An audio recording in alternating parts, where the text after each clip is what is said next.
name is Cora Weis, and I am a senior in the dance department at Wichita State University. I am about to finish my degree, and I am taking the BA degree track of the dance program. Today I'm going to be presenting to you my capstone research paper in the form of a poster. As you can see here, I researched what it would take to build a biblically based dance ministry. Before I dig into my research, I'm going to go ahead and give you a little bit of a background as to why I decided to do this. This past summer, I went to Costa Rica and I lived there for 3 months. I went on a mission trip and I was based inside a small indigenous village called Chiroles, and while I was there, I made some pretty awesome relationships. Also, while I was there, I had the opportunity to share my love of dance with some of the community members. I don't speak fluent Spanish, but one thing that I learned very early on is that dance is such a beautiful thing to bridge the gap of a language barrier. I spent hours dancing with this little girl, Amy, that you see in the picture on here, and I grew a pretty strong relationship with her, and my moments with her were probably my favorite of the entire summer that I was there. So I personally have been dancing since the age of 6, and throughout my education within dance and in my training, I, of course, was introduced to like the competition and the comparison that can be bred within the dance world. And some people really thrive in that competition and they do really well in it and they do it for a really long time and they make careers out of it. But I personally just don't thrive in feeling compared to every person next to me. I really, really love to dance. And so because of that, I hope to build a ministry that's really focused on the freedom that is found within dance and on the purpose that I believe dance has in worshiping God. So going into this, I had my research questions, which were, how has the church handled the practice of dance in the past in history? I looked into what the Bible actually says about dance, because the Christian church makes much of their doctrine out of what the Bible actually states. And then I looked into what kind of dance ministries exist today. And then finally, I looked at what it would take to build my own biblically based dance ministry within the United States, with the potential of taking it abroad. So my methods for this was to first research the historical contexts of church attitudes towards dance throughout time. And it was really interesting, some of the things that I found. The first banishment of dance inside of the church actually can be dated back to 300 CE, and that wasn't even the beginning of it. We see all the way up into 1912, there was a sermon given by Billy Sunday, and within it he has a direct quote of, "You sow the dance and you reap a crop of brothels. I am asked to give a reason to the unsaved why they should not do it. Dance. The Church of God forbids it. People say to me, well, didn't they dance in the Bible? Yes, they danced in the Bible, and they committed adultery too, and they got punished." Just hearing this quote kind of puts me off every time that I read it. It's very closed-minded and indirect, and this pastor seems to really relate dancing to adultery and sexual immorality, and that's a very bold statement of him to make. So I took my own time to look at the Bible and the Hebrew Testament and see what there actually was within the texts regarding dance. And I found quite a few that really encouraged dancing. The first example that we have of dance within the Hebrew Old Testament, we see in Exodus, after the Israelites had been set free from being slaves in Egypt. Miriam, the prophetess, Aaron's sister, took a tambourine in her hand, and all the women followed her with tambourines and dancing. In this scene, these people have been enslaved for hundreds of years, and their first step into freedom, they choose to dance. And I don't think there's anything that seems adulterous about that. It's just the mere fact that they are so overjoyed with the freedom that they've been granted that they have to worship with their entire bodies. Another example found within the Bible is in Psalms 149:3, which I also posted on my poster. It states to let them praise his name with dancing. And I think that this verse could not state clearer the heart behind dancing within the Bible. Dancing is a way of worshiping with your entire heart and also with your entire body. Another verse states in Psalm 30:11, you turned my wailing into dancing. And I think it's really cool that in this, both of these are human actions that are in consequence of circumstance or suffering or joy. And you see that when you're upset, you see wailing, but when you're the opposite, when you're joyful, you turn it into dancing, which I think is just really beautiful. There are plenty of other areas within the Bible that speak about dance, and I cite most of the ones that I could find within my paper, but for the sake of time, we're going to move on. So after looking at the history and their attitudes towards dance, and then within the church, and then also what the Bible actually has to say about dance, I turned to see what in today's world we have as far as dance ministries. And in my research, I found that there's actually 3 different sort of paths that people have taken towards dance ministry. One of them involves partnering with a church specifically, and that church will willingly let them use their facilities and like give them opportunities to perform and do certain outreach within the community and also within the church. And so this path has you very dependent on the church and what they can offer and the willingness of their hearts to allow dance into their worship congregation. Another example that I found involved kind of like an organization being built specifically in this example. YWAM, Youth with a Mission, has a university in Hawaii, and they basically built a curriculum for college students to give them intensive dance training, biblical training, and then also missions training. So this organization and this program helps dancers to take their love of dance and to bring it into the mission field as a career. And then the final example that I found involves when people decide to open up a traditional dance studio, but the main difference being that studio is built on biblical values, and they're very open and clear about their mission and their goals and their heart behind what they're doing. And these studios, oftentimes, they'll have your normal curriculum such as like jazz, ballet, tap, hip hop, but they'll also incorporate different sorts of freedom dance or dance classes that are specifically for those who might have special disabilities, special needs, and they just really emphasize on community outreach and really just teaching the dancers not only technique but also biblical teachings and understandings. So my findings throughout this whole process were the fact that even though the history of the church seemed to really suppress dance and really want to keep it out of their congregation, and not only that, but Billy Sunday said even the people that do not belong to the church should not do it, which is crazy to me. The Bible really encourages dance. The Bible speaks about dance as if it's something that God has gifted it for us to worship him and to express joy, to express not only joy, but it can express any emotion. It can express depression and excitement and anger, and dance just gives a really physical way for us to express our emotions through movement. And I don't think that there's anything in the Bible that tries to stop that or suppress that like the past church leaders have. But I've noticed that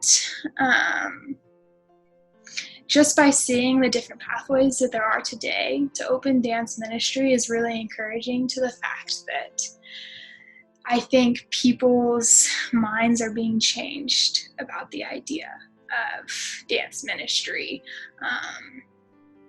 So next we'll move on to my discussion portion of this. I think after looking at over everything, the history and what's out there, I think I would really prefer to create a program that really emphasizes on outreach, potentially in the United States, potentially abroad. I also really want to make more of like a studio setting curriculum, but I want equal technique and biblical teaching. I think it'd be really cool that all of my curriculum courses have a theme that goes back to like scripture, and in those scriptures we would sit down and just really talk about how that verse or set of verses makes us feel, and then allow freedom within the classroom to express and respond to those feelings. I know in my past I've learned really well how to regurgitate choreography. But when it comes to actually creating something myself, I find myself flipping through my head trying to find any sort of choreography that I can piece together that I've learned, and then I just get overwhelmed and I go blank. And that's something that I've had to work on throughout my college career, and something that I'm still working on now, but I'd really like to cultivate an environment that emphasizes on freedom and creativity, but with a really big heart for worship. There's a lot of things to consider that I have not gotten into my research so far. If I ever want to go abroad, that really depends on where I end up.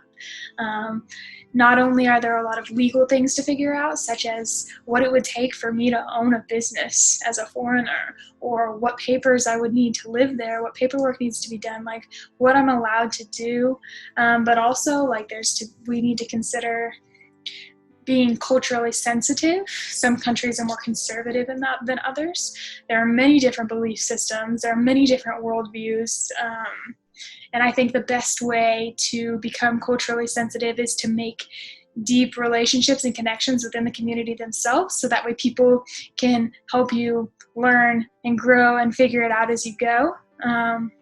But there's also a need to consider the fact that there are many countries that are closed off to Christian missionaries. And so in all of that, it would endanger me or anybody that was coming with me to try and pursue something such as this in those countries. So there's so much more research to be done, especially if this is going to be taken abroad. Taking into account all of the legal things, all of the safety things, all of the cultural sensitivity things, and also just the type of dance that they have in the area. This is just the beginning of the long process of trying to figure out what I'm supposed to do with my life. But I hope that this presentation has been informative. Thank you so much for listening, and that is all.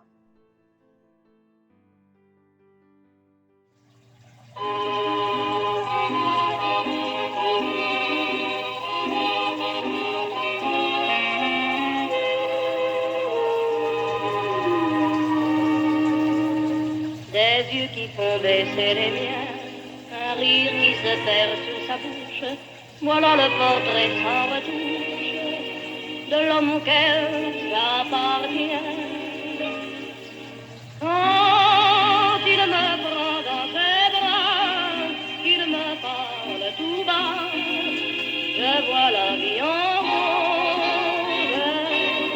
Il me dit des mots d'amour, des mots de tous les jours, et ça me fait quelque chose. Il est entré dans mon cœur une part de bonheur dont je connais la cause.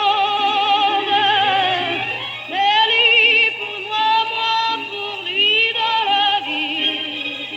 Il me l'a dit, l'a juré pour la vie.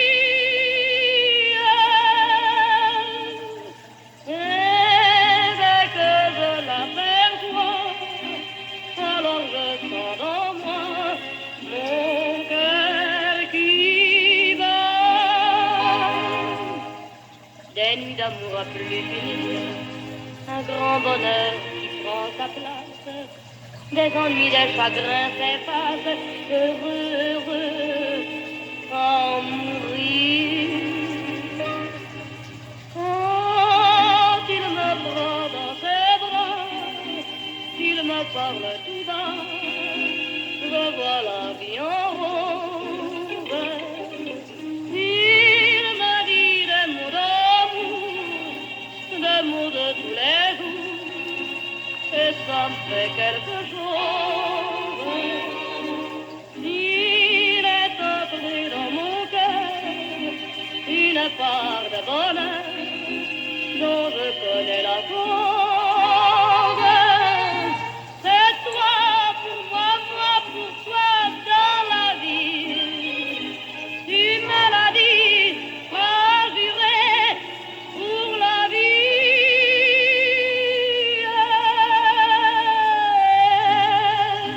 Dès que je t'aperçois, alors je sens dans moi mon cœur qui bat.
Where I grew up is on the farm where my grandmother grew up. So it was my mom's grandmother's house as my mom was growing up. So it was special to her. And then when she was an adult, they were able to save parts of the old house and then tear it down and build a new one modeled off of the old one. From the time I was 9 till I was 14, we lived at my great-grandparents' place where they had homesteaded.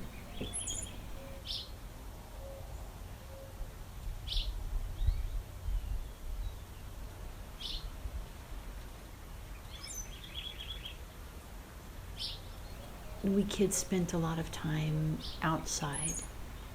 We had some hay barns, a cattle barn and a horse barn that had big lofts upstairs, and playing in the hay loft was a lot of fun for us.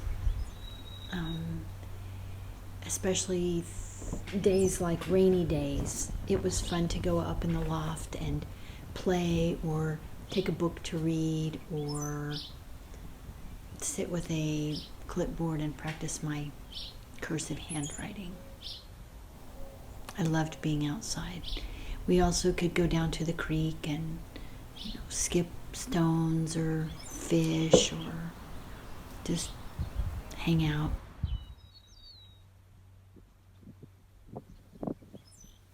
I lived in the country and I played outside and went the whole summer barefoot. And I made mud pies, all kinds of stuff like that. In the summer, it was so hot, but we had to carry the water upstairs, heat it, and carry it upstairs to the tub. I say I feel like a little prairie wildflower because my roots are connected deep into the Kansas prairie here.